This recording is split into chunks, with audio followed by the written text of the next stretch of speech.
الحسن طيبك في منامي الثريا محب يتعب حبيبي يغرب الكون خلاك التوي إذا نسيت ما يبغى فيه يبي زارني الحسن طيبك في منامي الثريا محب يتعب حبيبي يغرب الكون خلاك التوي ودانا ودانا ودانا ودانا ودانا ودانا ودانا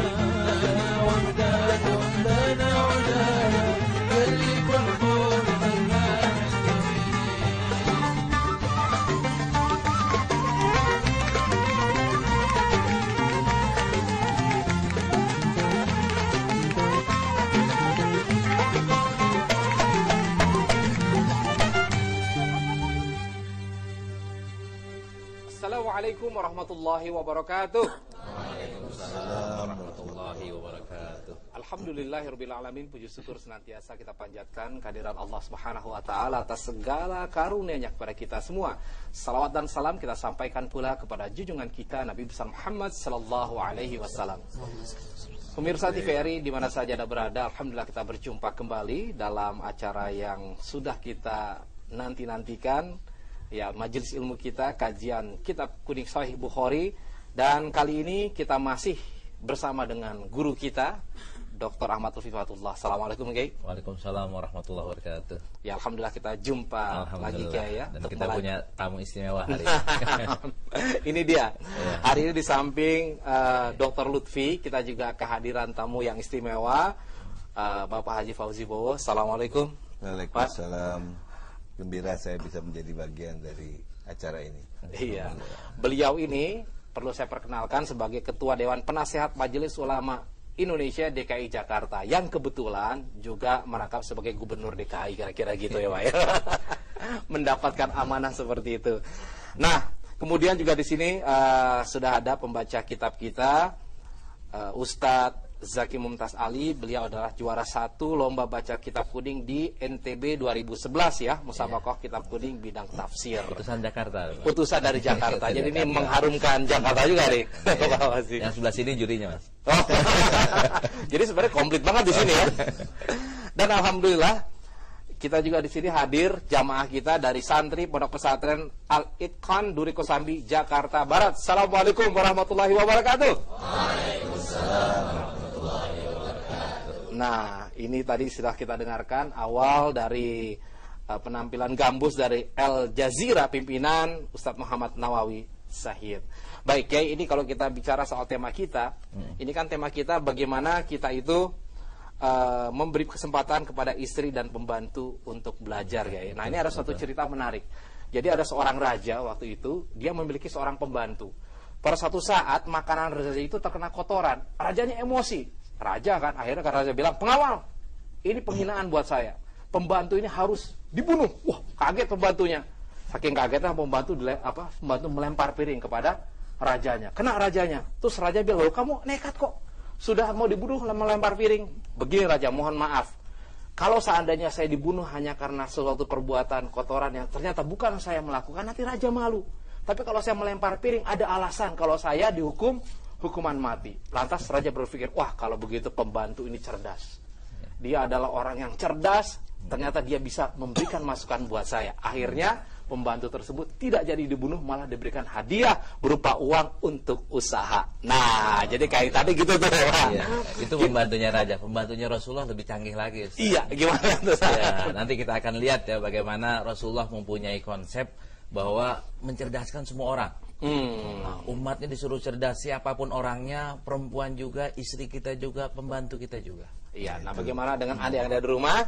Baik, sebelumnya kita akan dengarkan dulu, Pak, pembacaan ayat suci Al-Quran yang akan disampaikan oleh Ustadz Komarudin, yang diterjemahkan oleh Saudari Indra Amalia, membacakan surat At-Tahrim ayat 6. Mari sama-sama kita simak. أعوذ بالله من الشيطان الرجيم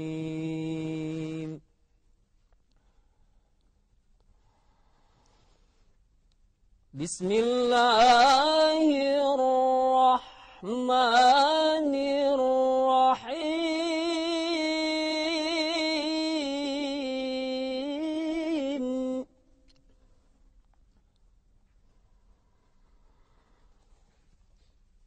يا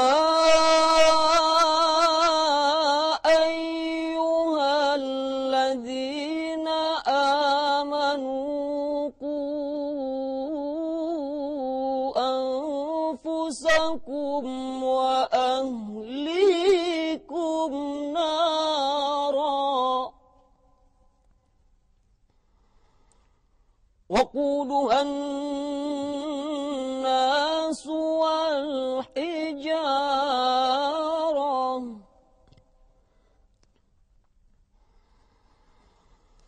عليها ملائكة غلاظ شداد لا يعصون الله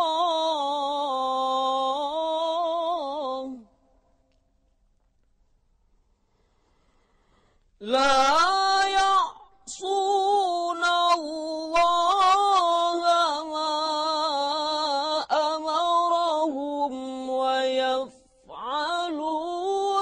ما يؤمرون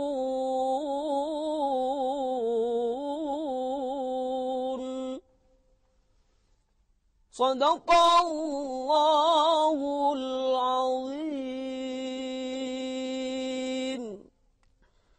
Aku berlindung kepada Allah dari godaan syaitan yang terkutuk. Dengan nama Allah yang Maha Pengasih, Maha Penyayang. Wahai orang-orang yang beriman, peliharalah dirimu dan keluargamu dari api neraka, yang bahan bakarnya adalah manusia dan batu. Penjaganya malaikat-malaikat yang kasar dan keras, yang tidak durhaka kepada Allah terhadap apa yang Dia perintahkan kepada mereka, dan seluruh mengerjakan apa yang diperintahkan. Maha benar Allah dengan segala firman-Nya. Alhamdulillah, semoga saja yang membacakan dan kita semua yang mendengarkan mendapatkan berkah dari Allah Subhanahu wa taala. Baik, sebelumnya saya ingin mengajak kepada Anda pemirsa yang ingin masuk surga melalui pintu sedekah, mari sama-sama kita mendukung program Gerakan Menghidupkan Sunnah atau GMS dengan menyampaikan dana 50.000 per bulan ke rekening Bank Syariah Mandiri di 703290493 atas nama Yayasan Pusat Kajian Hadis Indonesia. Insya Allah apa yang Anda berikan ini akan dimanfaatkan untuk wakaf kitab hadis untuk pesantren dan madrasah, kemudian digitalisasi kajian hadis dan kitab-kitab hadis seperti yang ini nih. Nah, ini contohnya Kiai ya. Digitalisasi.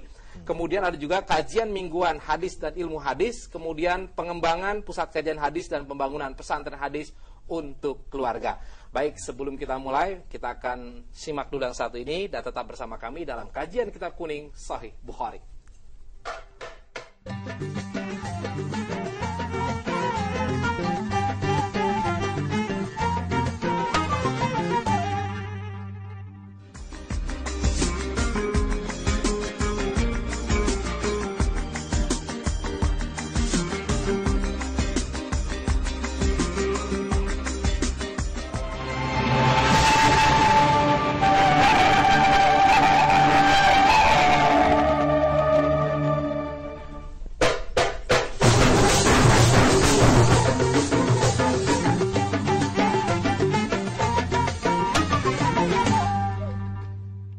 Terima kasih Anda masih bersama kami dalam kajian kitab kuning Sahih Bukhari. Nah, Kiai, subhanallah, ternyata sambutan dari masyarakat di seluruh Indonesia ini sungguh sangat antusias ya dengan kajian kita. Bahkan ke beberapa tempat ketika saya jalan selalu, wah, ini Mas Agus, tolong salam, wah, sama Dr. Lutfi katanya. Dari sini juga udah datang ke pusat kajian hadis menyampaikan itu. Satu rombongan bus di Jeddah, Pak Fauzi. Itu ketemu dari Sydney semuanya bilang kami selalu mengikuti kajian ini. Dari Singapura juga mereka ngundang lagi untuk ceramah di Singapura.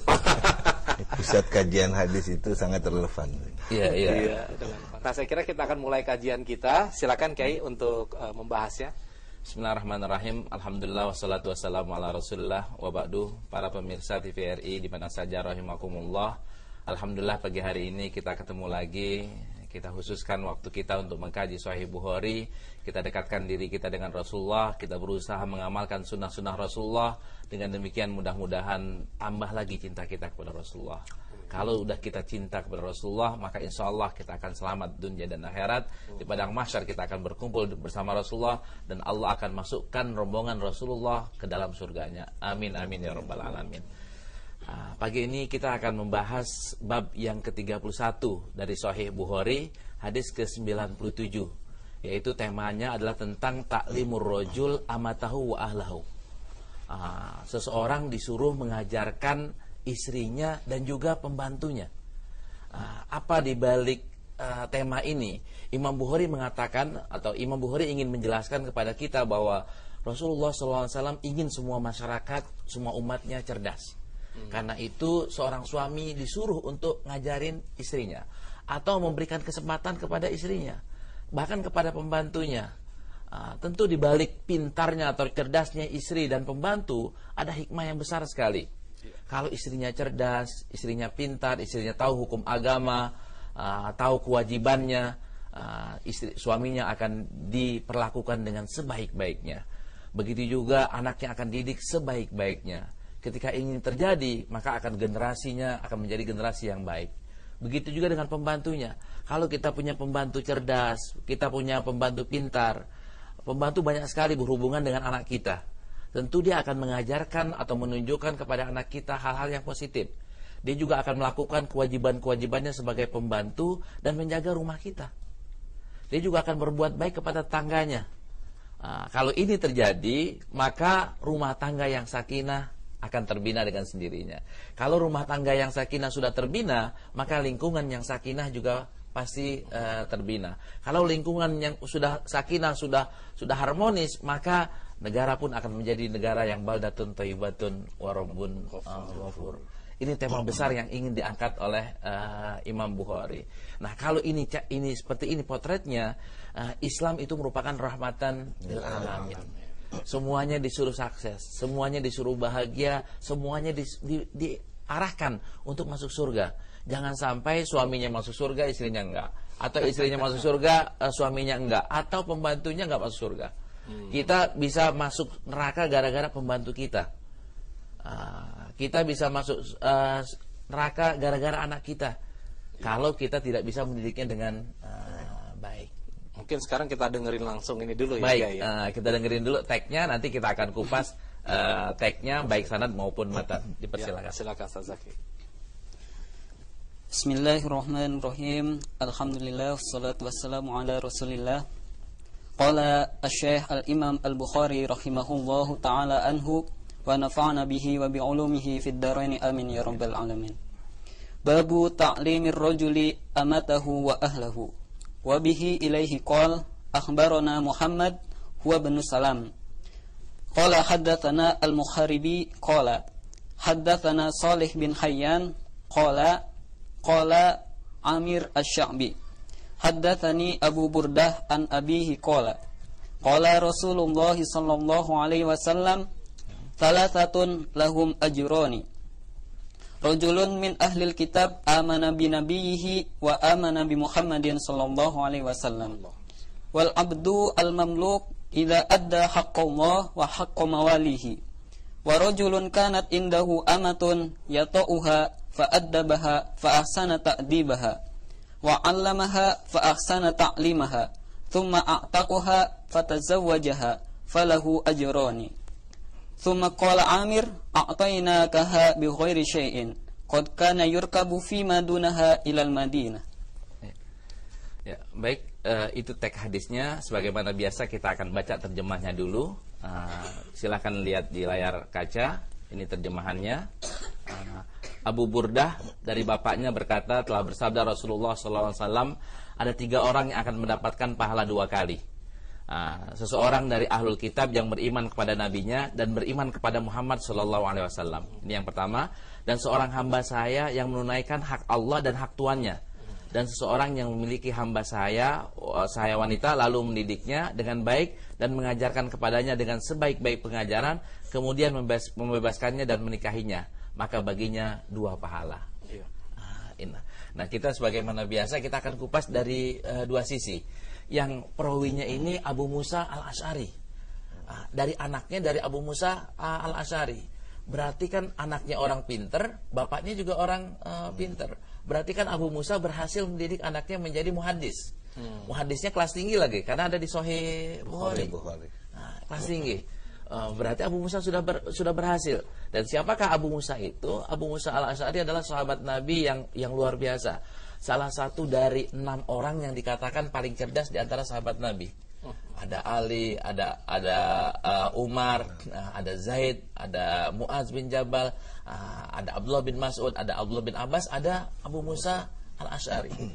Beliau masuk Islamnya di Mekah, akan tapi pulang kampung lagi. Ada yang mengatakan ikut hijrah Habasyah, tapi ini riwayatnya agak sedikit lemah. Beliau pulang kampung, ntar bergabung lagi dengan Rasulullah pada tahun ke-7 setelah perang Khaybar. Nah, kehebatannya Abu Musa al-Asy'ari adalah orang yang paling pandai dalam membaca Quran. Bahkan Umar Ibn Khattab tuh sering bilang gini, kalau ada Abu Musa, tolong bacain saya Quran dong. Karena suaranya asik.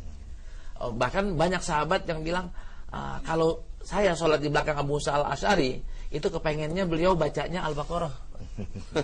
286 ayat itu dibaca dalam satu kali diri gitu. Kenapa kayak gitu? Karena beliau paling enak suaranya. Bahkan Muawiyah yang agak sedikit berseberangan dengan beliau, kalau Abu Musa al-Asy'ari datang ke Damaskus dan tinggal di rumah orang, Muawiyah yang khalifah itu datang kemana gitu, ke rumah yang digenapi oleh Abu Musa al-Asy'ari dan dengerin, nguping. Nguping karena pasti Abu Musa al-Asy'ari malam-malam baca Quran, karena rindu dengan suaranya yang merdu, dengan bacaannya yang asik. Nah, alangkah baiknya kalau kita juga baca Qurannya yang benar dan baca Qurannya yang asik. Kalau jadi imam pun yang enak, sehingga makmumnya jadi betah. Kalau imamnya bacanya nggak benar, ya jangan jadi imam dah, jadi makmum aja. Makmum aja.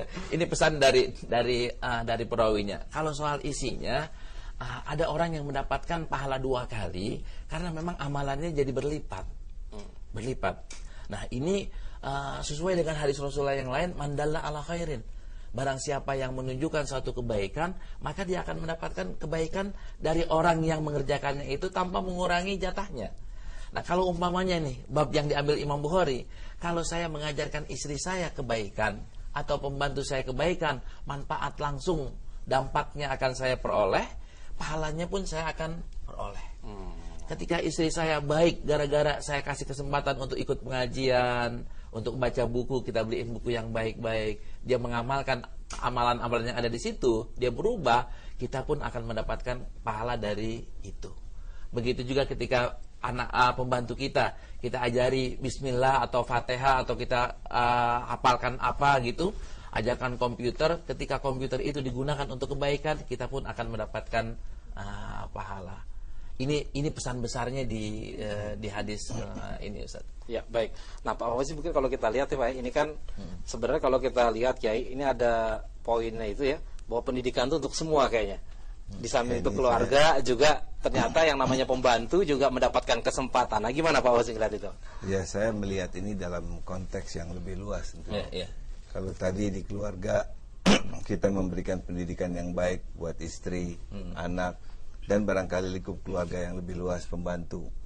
Bagaimana kalau kita melihat itu dengan kacamata seorang umaroh yang punya tanggung jawab dan lingkup yang lebih luas? Betul. Ya, saya yakin seorang yang bertanggung jawab seperti itu, dia punya kewajiban untuk juga memberikan pendidikan yang baik untuk lingkup yang lebih luas. Betul. Jadi kalau jadi gubernur atau jadi yang lebih sederhana barangkali jadi penguasa di bidang tertentu, maka dia punya kewajiban untuk mendidik umat yang ada di sekelilingnya itu di dalam lingkup tanggung jawabnya. Berikanlah pendidikan yang baik, sehingga mereka pada akhirnya akan bisa memberikan kontribusi yang bermanfaat. Ini saya kira juga hikmah atau pemahaman yang lebih luas dalam konteks Islam yang rahmatan lil alamin. Betul. Ya, jadi pendidikan bisa dirasakan oleh semua umat tanpa melihat ya latar belakangnya apa. Yang jelas semakin pintar orang otomatis juga bangsa itu, komunitas masyarakat juga semakin maju juga ya. Alhamdulillah kita juga berkepentingan untuk meningkatkan kualitas pendidikan ini, pendidikan agama khususnya. Dari itu tidak hanya di Jakarta tapi di seluruh Indonesia pendidikan agama itu merupakan bagian daripada pendidikan formal, ya. Dan saya yakin juga sebagai umat Islam kita juga punya kewajiban untuk menambahkan yang formal tadi dengan yang tidak formal, sehingga output dan outcome dari pendidikan agama Islam ini menjadi maksimal. Nah, saya ingin narik ini. Silakan. Kesadaran ini kan seharusnya dimiliki oleh semua orang ya. Kalau semua orang memiliki kesadaran seperti ini, insya Allah kita akan cepat maju, cepat berubah, cepat jadi baik, Ustaz. Membaca teks hadis seperti ini, membaca kitab kuning seperti ini, itu kan dampaknya kan luar biasa kalau kita bisa memahaminya dengan cerdas ya, dengan baik gitu. Iya. Nah, barangkali Pak, kalau kita bicara mengenai tadi ya dalam skala makro, ketika pendidikan itu berjalan dengan baik, kira-kira apa pengaruhnya ya? Mungkin kalau kita bicara mengenai konteks Jakarta, ada apa yang dirasakan gitu? Saya merasakan perlunya menanamkan nilai-nilai moralitas dalam pendidikan itu, ya. Ada seorang ulama Mesir, Imam Ahmad Asyaugi, yang mengatakan bahwa kejayaan setiap bangsa itu sangat tergantung dari moralitasnya, ya. Jadi apabila sudah hilang moralitas bangsa, maka hancur dan binasalah bangsa itu. Sejarah sudah membuktikan bahwa banyak bangsa yang akhirnya tidak lagi bisa mempertahankan eksistensinya karena tidak berhasil mempertahankan moralitasnya. Jadi oleh karena itu moralitas ini menjadi taruhan ke depan.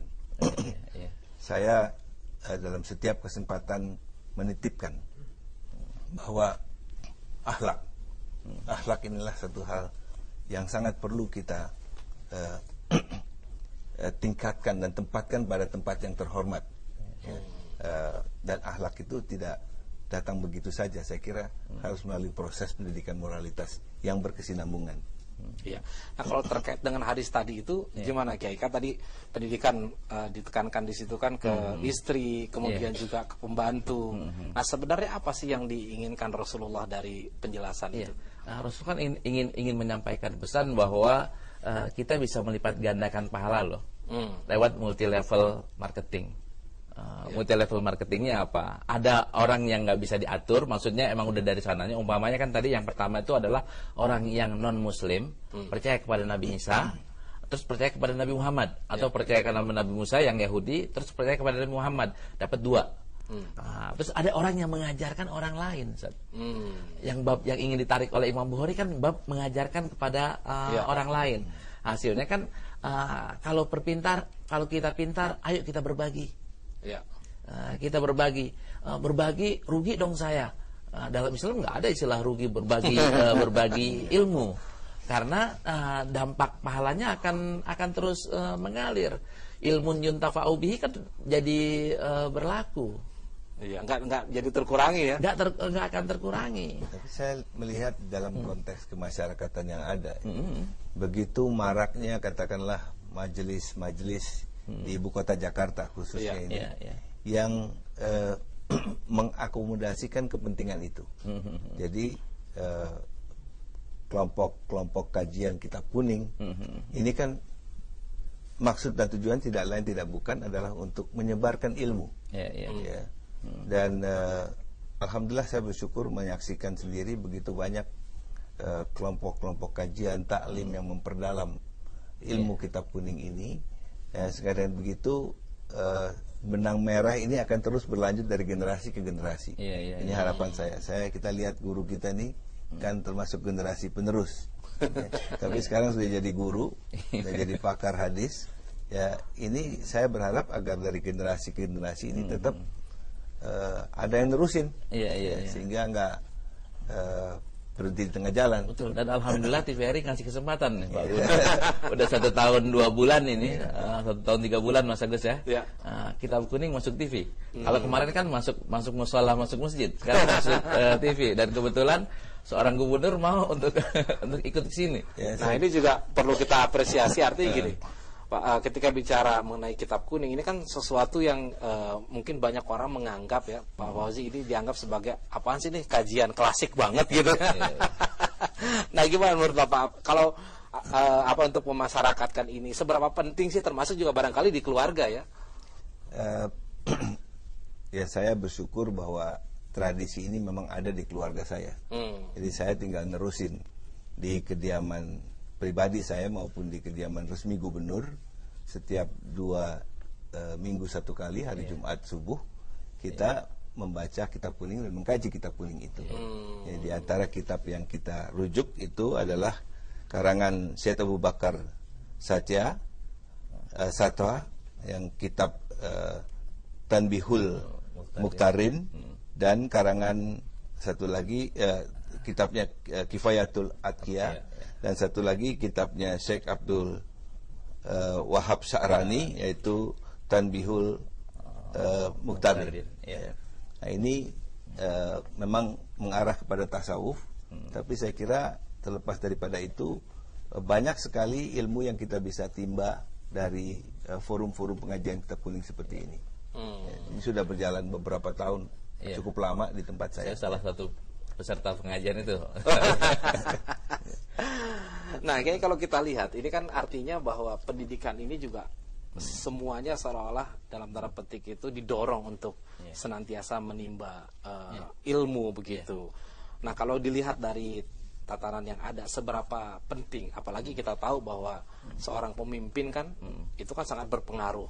Nah, kira-kira kaitannya dengan kajian kita ini apa sih, sampai jauh mana kepentingannya? Iya, kalau umpamanya seorang pemimpin aja gelar pengajian kitab kuning, kita yang orang biasa kenapa nggak mengkaji kitab kuning? Dan kitab kuning sebagaimana kita jelaskan pada awal-awal itu kan cuma permasalahan cetakan doang ya. Sekarang ini udah jadi putih kan, yang ini udah jadi putih. Dulunya kuning. Iya, dulunya kuning. Nah, tapi kan yang penting kan isinya tadi itu. Seperti yang Bapak tadi katakan bahwa pesan moralnya kan tinggi itu. Di kajian tasawuf pesan moralnya tinggi. Syarat. Iya, syarat dengan pesan moral. Yang di Sahih Bukhari gitu juga. Tinggal kita mendalaminya lebih dalam lagi aja, dan membaca jangan hanya pesan singkatnya kan, tapi pesan lebih dalamnya. Jangan hanya luarnya saja kan, tapi yang kita kaji lebih dalam lagi. Insya Allah kita semuanya akan bahagia, karena betul janji Allah Subhanahu Wa Taala, hal yastawil ladina ya'lamuna wal ladina la ya'lamun. Sama gak sih antara orang pintar dengan orang tidak pintar? Orang mau jadi pintar kan harus belajar. Salah satu di antara belajarnya orang mukmin ya, orang muslim, di tradisi kita adalah salah satunya aja adalah baca kitab kuning. Dan kalau kita lihat di Jakarta ini banyak banget ya, seperti Pak Fazil tadi sudah sampaikan, namanya pengajian tuh luar biasa. Apalagi ibu-ibu nih, waduh, di mana-mana ada, di tiap gang kayaknya ada tuh. Nah, kalau kita kaitkan dengan tema kita ini, memberikan kesempatan kepada istri, artinya ini kan sudah nggak ada alasan lagi untuk nggak aktif ya. Betul. Pengajian itu kan bagus ya, buat ibu-ibu pengajian bagus banget. Cuman kadang-kadang ya banyak orang yang salah niat. Niat pengajian itu untuk gaul lah, untuk pakaian baru, untuk jalan-jalan. Kalau umpamanya niatnya untuk benar-benar, maka dia akan kaji kitab kuning dengan sebenar-benarnya. Ini jarang, hatamnya jarang, jalan-jalannya mulu yang tapi sebenarnya sih boleh-boleh aja. Boleh-boleh aja. Cuman jangan itu nomor 1. Iya, jadi harus niatnya dulu nih. Harus dibenerin gitu. Yang datang ke masjid juga lihat harus bener tuh. Dan Rasulullah punya majelis taklim buat perempuan loh. Apa tuh? Dan minggu kita akan ini. Kita akan kupas untuk bab itu. Iya. Saya kira memang kajian kitab kuning ini juga harus dilaksanakan bertahap. Iya. Kayak di rumah saya tuh yang ikut guru-guru ngaji. Jadi umumnya pada guru-guru. Iya. Dan setelah jumlah guru yang memahami kitab kuning ini memadai, baru bisa disebarkan lagi ke level yang berikutnya. Sebab kalau lompat, ini saya kira pesan moralnya itu susah sampai. Jadi harus dimulai dari secara berjenjang. Saya lihat juga di taklim-taklim lain yang baca kitab kuning itu, tidak semuanya pemula bisa memahami pesan moral yang ada di dalam kitab kuning. Oleh karenanya saya lebih merasa lebih efektif kalau ini dilakukan secara berjenjang. Iya. Jadi harus ada penerjemahan yang lebih mudah dipahami oleh masyarakat kira-kira gitu ya. Kalau yang ngaji tempat saya itu guru-guru yang senior semuanya. Ya. Jadi dan bersyukur saya bahwa guru senior inilah yang nanti akan membuat kajian Kitab Kuning ini jadi semakin dalam maknanya. Iya. Nah, Kiai, saya tadi tertarik dengan multi level amal ya, multi level marketing itu. Betapa Rasulullah itu memberikan semacam motivasi kepada siapapun orang yang ingin melakukan serius dalam pendidikan ini, ada dua, mendapatkan amal yang lebih begitu. Nah, ini gimana nih? Apakah ini juga menunjukkan bahwa sebenarnya ini suatu hal yang sangat penting banget yang harus kita lakukan untuk keluarga? Pentingnya gini, Ustaz. Kita nih kepengen masuk surga ya. Ya. Sebagai seorang yang sadar betul dampak dari hidup di neraka, naudzubillah min dzalik, kita kepengennya masuk surga. Masuk surga kalau kita bayar dengan amalan kita aja, nggak kebayar, Ustaz. Kalau semata-mata nih saya bayar dengan amalan saya, sholat saya, zakat saya, puasa saya, nggak cukup.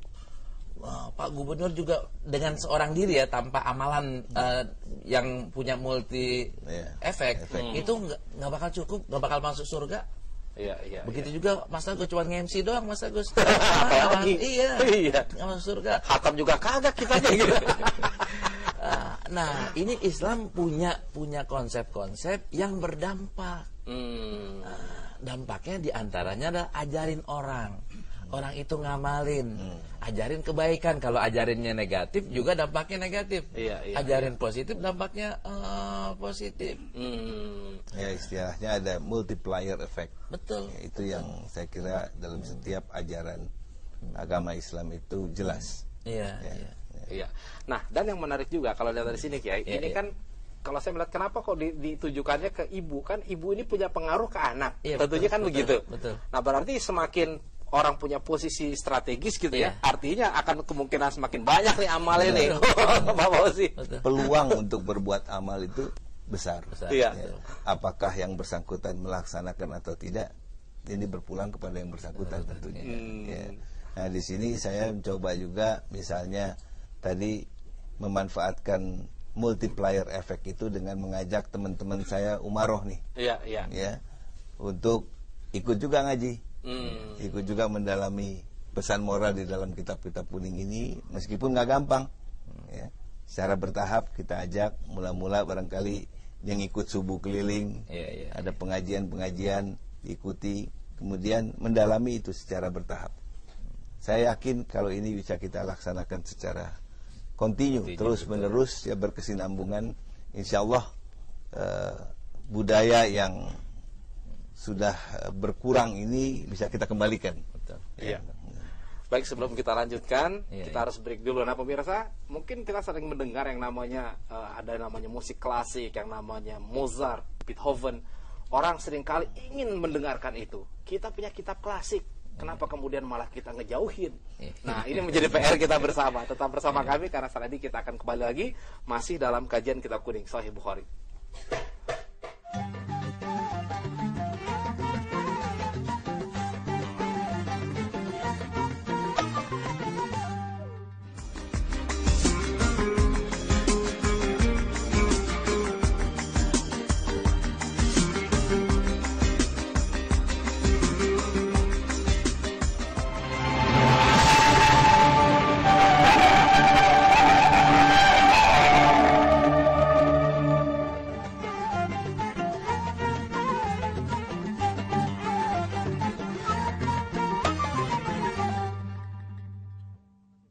Bersama kami dalam kajian Kitab Kuning Sahih Bukhari. Baik, Kiai dan Pak Fauzi, kelihatannya kita akan berikan kesempatan dulu ya sama audiens untuk bertanya. Ya, silakan siapa yang ingin bertanya dulu. Ya. Bismillahirrahmanirrahim. Silakan berdiri. Ismi Ahmad Nuril Farihin, ana min Ma'had Alitkon. Saya ingin bertanya kepada Kiai, sejauh mana kesempatan yang diberikan oleh majikan kepada pembantunya, apakah hanya sebatas ilmu dunia atau kepada semua ilmu. Sekian, terima kasih. Iya, baik. Kita tampung dulu ya. Silakan pertanyaan penanya yang kedua. Nama saya Anis Rozana dari Pondok Pesantren Alitkon. Yang saya ingin tanyakan, apabila ada sebuah keluarga, di dalam keluarga tersebut ada seorang suami. Seorang suami kan wajib untuk mendidik istrinya. Akan tetapi suami tersebut tidak mempunyai ilmu, dia itu jahil. Nah, kemudian si istri ingin mencari ilmu, sedangkan ketika ia mau mencari ilmu, keterjangkauan areanya. Jadi misalnya dia hidupnya di pedalaman sehingga susah untuk menjangkau tempat tersebut. Nah, apakah dalam keluarga tersebut dia diam saja dalam tetap kejahilannya, atau dia belajar sendiri? Sedangkan kalau belajar sendiri itu kan katanya gurunya setan. Terima kasih. Makanya pilih suami yang santri juga kan. Betul. Ya, silakan penanya yang berikutnya. Bismillahirrahmanirrahim. Assalamualaikum warahmatullahi wabarakatuh. Nama saya Ahmad Muhajirin. Saya dari Pondok Pesantren Alitkon. Saya ingin bertanya kepada Kiai ini. Kiai, pada kata-kata ahlul kitab itu yang dimaksud ahlul kitab di situ, apakah memang sebatas kepada Yahudi dan Nasrani, tidak kepada lainnya, seperti orang-orang kafir atau lainnya? Kemudian yang kedua, ada juga kata-kata al-abdul mamluk di situ. Nah, itu kan abdul mamluk di sini kan sekarang sudah tidak ada. Gitu. Hikmah apa yang bisa kita ambil? Kemudian di situ ada warajulun kanat indahu amatun itu. Amah di situ kan budak perempuan. Nah, ini bagaimana ini? Tolong Kiai menyikapi hal tersebut. Apakah fenomena ini hingga yaumil kiamah atau hukum tersebut berlaku hanya di zaman Rasulullah? Sekian, terima kasih. Wassalamualaikum warahmatullahi wabarakatuh. Waalaikumsalam warahmatullahi wabarakatuh. Ya, silakan Kiai untuk langsung ditanggapi. Pertanyaan pertama apa tadi? Itu kesempatan kepada pembantu itu sampai sejauh mana sih diberikan? Lihat aja sejarahnya.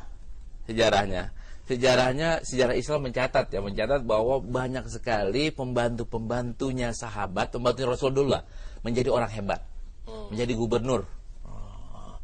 Gubernur Kufah, gubernur Basrah. Anas bin Malik tuh gubernur, Pak.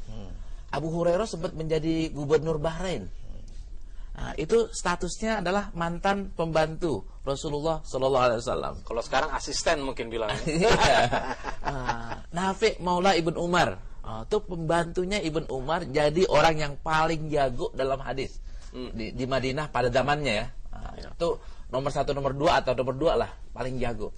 Paling jago tafsir adalah setelah Ibn Abbas adalah Ikrimah Maula Ibn Abbas, pembantunya Abdullah bin Abbas. Ketika kita cerita pada kesempatan yang lalu, pada minggu yang lalu, kita katakan Anas bin Malik, pembantu Rasulullah, punya anak 80. Punya anak 80 karena didoain oleh Rasulullah. Banyak anaknya, banyak rezekinya. Punya anak 80. 80 itu kalau cuma modal kontrakan satu nggak jalan. Kalau punya cuman gaji UMR nggak jalan. Gajinya kan gaji level yang mampu untuk membiayai 80 orang. Dan itu status lamanya adalah sebagai pembantu. Tapi pembantunya Rasulullah yang care dengan pembantunya. Jadi ilmunya itu bukan cuma ilmu duniawi doang, tapi juga ukhrawi. Juga bukan cuma ilmu ukhrawi, tapi juga duniawi. Dimik gitu. Ya, hasilnya jadi sempurna. Yang terakhir tadi soal itu ahlul kitab. Ya, ahlul kitab ini pertanyaan berat ini.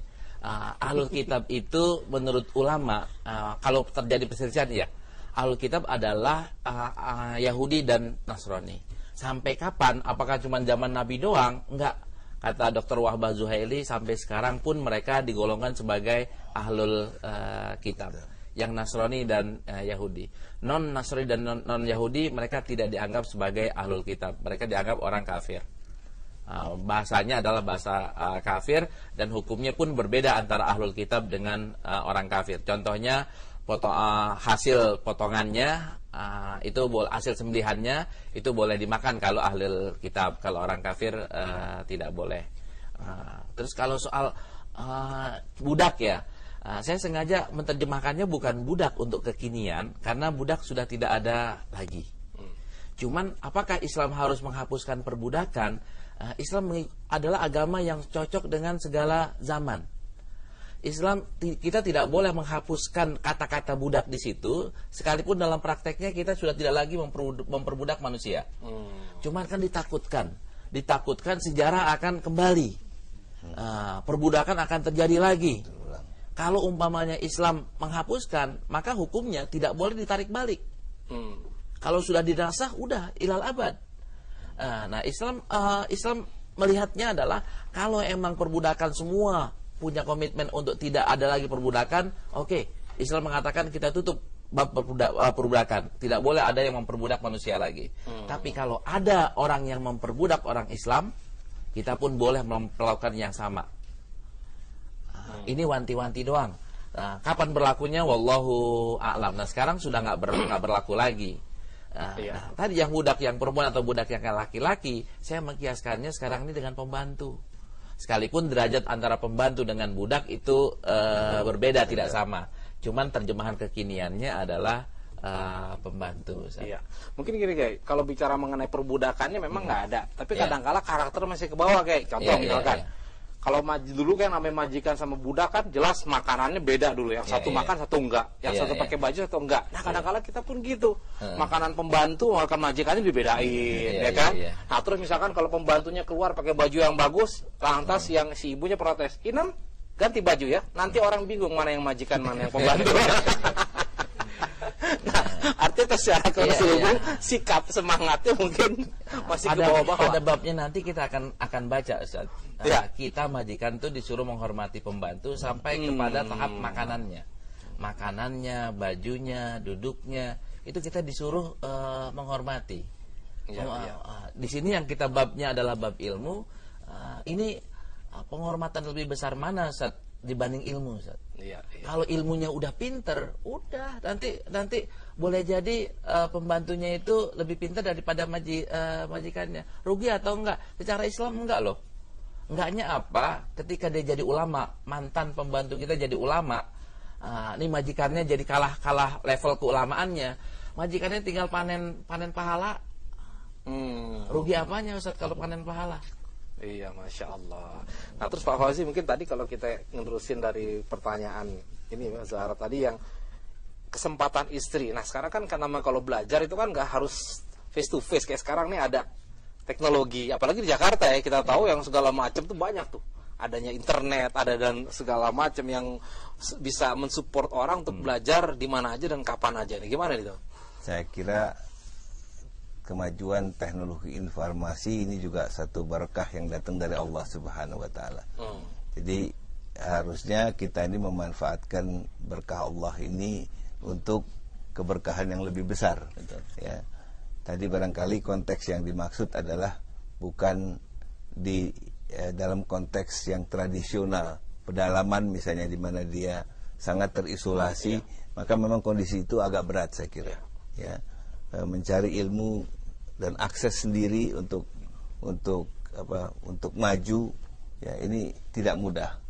Tapi kalau di dalam konteks kekinian, saya kira ini bukan lagi satu masalah besar.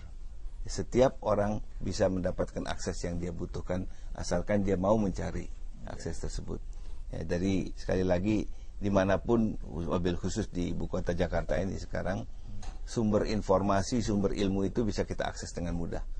Titipan saya selamanya satu, jaga akhlak. Sebab kalau akhlak kita kurang baik, maka kemajuan teknologi ini akan meninggalkan cuman kemudaratan aja buat kita semua. Ya, lagi-lagi contoh, kita mau cari hadis sekarang gampang, di mana-mana ada. Bahkan bukan cuma di disk yang memang khusus disiapkan untuk itu. Saya kira lewat Google pun kita bisa cari itu. Ya. Tapi kalau kita salah pencet Google yang kita terima lain bagaimana? Itu dia tuh. Ya kan? Sekarang banyak yang salah pencet memang. Malah demen lagi milih yang salah. Jadi itu, ini masalahnya ini kan akhirnya balik kepada akhlaknya, betul. Ya, moralitas, dan moralitas inilah yang menjadi taruhan kita ke depan. Akhlak yang baik harus ditempatkan di atas, di tempat yang terhormat, di atas kepentingan-kepentingan yang lain. Dan moralitas itu jawabannya adalah pendidikan agama ya Pak ya? Itu saya kira salah satu yang sangat penting kita utamakan. Ya, gimana Pak kayak lihat itu perkembangan, artinya sekarang juga kan kita kembali lagi ya terkait kalau pendidikan itu kan arah muaranya ala akhlak sebenarnya, moralitas gitu. Nah ini gimana kalau kita kaitkan dengan yang tadi kita betul ya, Nabi Muhammad diutus juga untuk menyelesaikan masalah itu. Innama bu'itsu liutammima makarimal akhlak itu, dan Nabi Muhammad adalah contoh yang paling baik ya. Wa innaka la'ala khuluqin azim. Nabi Muhammad kata Quran merupakan orang yang paling berakhlak mulia. Nah, potret Nabi Muhammad itu kan ada di hadis, Ustaz. Ya. Potret perilakunya, sikapnya, muamalahnya dengan interaksinya dengan siapapun juga kan gambarannya ada di hadis. Dan kita belajar hadis. Iya, iya. Artinya sekarang sebenarnya ini terjadi perlombaan juga ya Pak ya. Baik itu antara kebaikan dengan keburukan, ini dalam konteks saat ini nih kayaknya berhadap-hadapan betul ini. Ya, kita harus menang melawan keburukan. Kezaliman, keburukan, saya kira kita harus menang. Iya. Nah, gimana Pak? Ya kalau kita kembalikan tadi ke konteks gimana kita belajar ya, semangat belajar memberikan kepada istri dan kepada budak gitu ya. Ini berarti kalau budak tadi kan definisinya adalah kalau sekarang nggak ada pembantu. Nah, mungkin kita kan banyak ada supir, ada tukang kebun, itu juga berarti punya kesempatan yang sama ya. Sama. Ayo yang punya pembantu ajari pembantunya, yang punya sopir kasih kesempatan sopirnya. Sekarang kan aksesnya tadi kan mudah ya. Sopirnya sambil nunggu majikannya kasihlah buku yang sederhana. Di situ pesan moralnya ada. Ketika sopirnya nyopir sambil zikir umpamanya, sambil zikir kan yang aman kan yang belakang juga aman. Buat beliau aman, yang belakang juga aman. Ketika dia baca Bismillah tawakkaltu 'ala Allah, Bismillahirrahmanirrahim majraha wa mursaha, Bismillahilladzi la yadurru ma'asmihi syai'un fil ardi wala fis sama' wa huwas samiul alim. Ini merupakan zikir-zikir untuk membentengi diri ya, untuk menjaga diri, untuk mendapatkan perlindungan dari Allah Subhanahu wa taala. Nah, zikir ini bermanfaat buat siapa? Apakah buat dirinya doang? Majikan yang di belakang kan juga jadi aman. Walaupun sebenarnya kalau saya lihat tuh antara supir sama ustadz tuh memiliki fungsi yang sama, Kiai. Sama-sama punya kemampuan mengingatkan. Kalau ustadz mengingatkan dengan dakwah. Kalau supir dengan ngebut, orang pada istighfar di belakang tuh. Baik, artinya juga apa yang di lingkungan kita juga dilakukan pembinaan. Barangkali Pak Fauzi punya pengalaman tersendiri untuk secara tidak langsung pemerintah juga harus menciptakan misalnya iklim yang baik ya, supaya kajian kitab kuning ini bisa tumbuh dan berkembang ya, dan aksesnya dibuka kepada orang banyak, kepada umat. Nah, ini juga merupakan kewajiban tidak langsung. Dan itu mengapa saya sangat istilahnya getol ya mendorong Dr. Lutfi Fatullah ini untuk mengembangkan pusat kajian hadis ini, karena memang kita butuh ini, umat membutuhkan ini, dan umat juga membutuhkan supaya bisa mendapatkan informasi yang dia cari ini dengan mudah. Ya, dari itu karena ini lagi-lagi multiplier efeknya itu banyak, maka saya kira setiap muslim juga punya kewajiban yang sama ya, untuk mendorong dan membantu menciptakan iklim tersebut. Ya, baik. Baik Pak Kiai, barangkali di akhir perjumpaan kita ada pesan-pesan hal-hal yang ingin disampaikan sebagai kesimpulan kita. Kesimpulan dari hadis ini, pesan Rasulullah yang sangat luar biasa menurut saya, sangat luar biasa. Kita semuanya disuruh cerdas, kita semuanya disuruh pintar, kita semuanya disuruh masuk ke surga. Gapai kebahagiaan itu. Betul kata ulama ya, ini bukan hadis ya. Barang siapa yang ingin bahagia di dunia, maka dia pakai ilmu. Barang siapa yang ingin bahagia di akhirat, dia pakai ilmu. Barang siapa yang ingin bahagia dunia dan akhirat, dia juga harus pakai ilmu. Kebahagiaan ini harus diraih oleh suami, oleh istri, oleh anak, oleh pembantu, oleh mertua, oleh encingnya, oleh semuanya, oleh kakeknya, oleh neneknya. Semua Islam kok. Orang Islam itu diarahkan untuk masuk ke surga. Nah, pintunya adalah ilmu, dan Rasulullah mendorong kita untuk semuanya punya ilmu. Maka ujungnya adalah yarfa'illahu alladhina amanu minkum walladhina utul ilma darajat. Allah akan meninggikan derajat orang-orang yang beriman dan orang-orang yang berilmu pengetahuan. Di antara tingginya derajatnya adalah dimasukkan ke surga.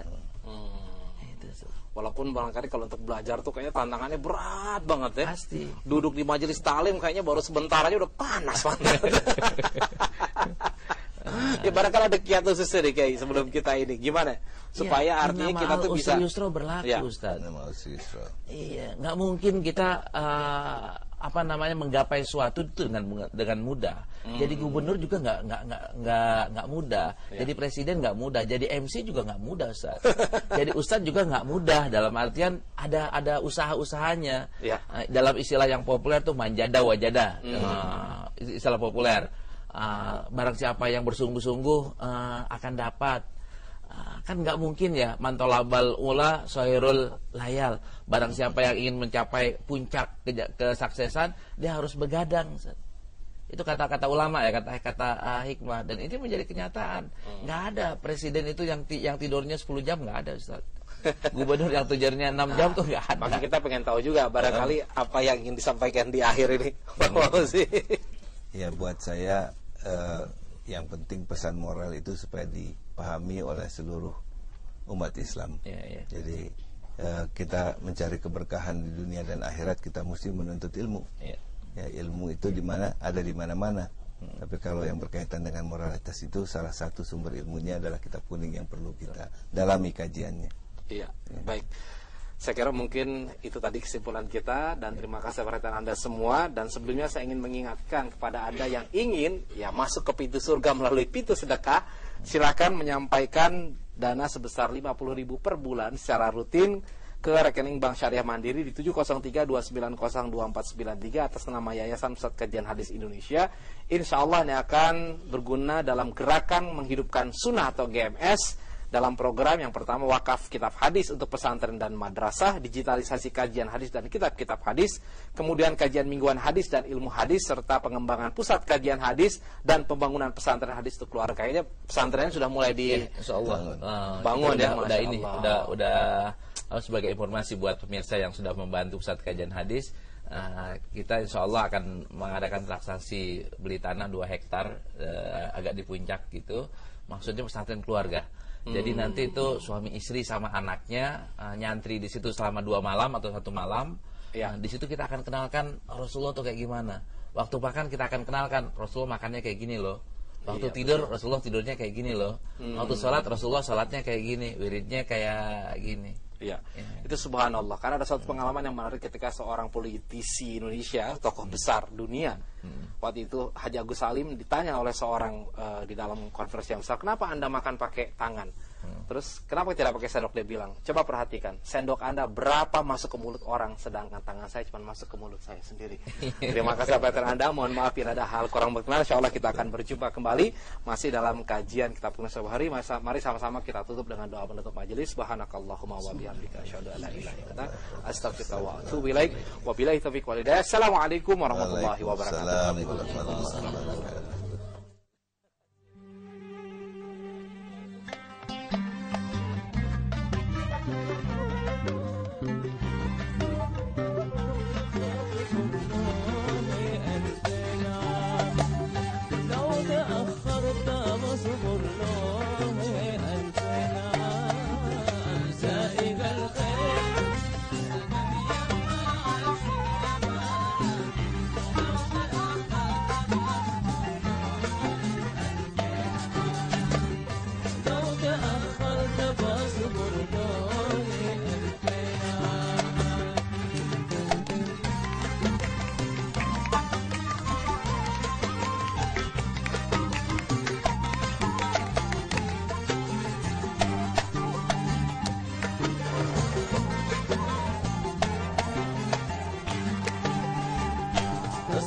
والورعت من يومي سأسهل لك بس قلبي لفوزك يا ضعبي العذاب بس قلبي لفوزك يا ضعبي العذاب سائق الخير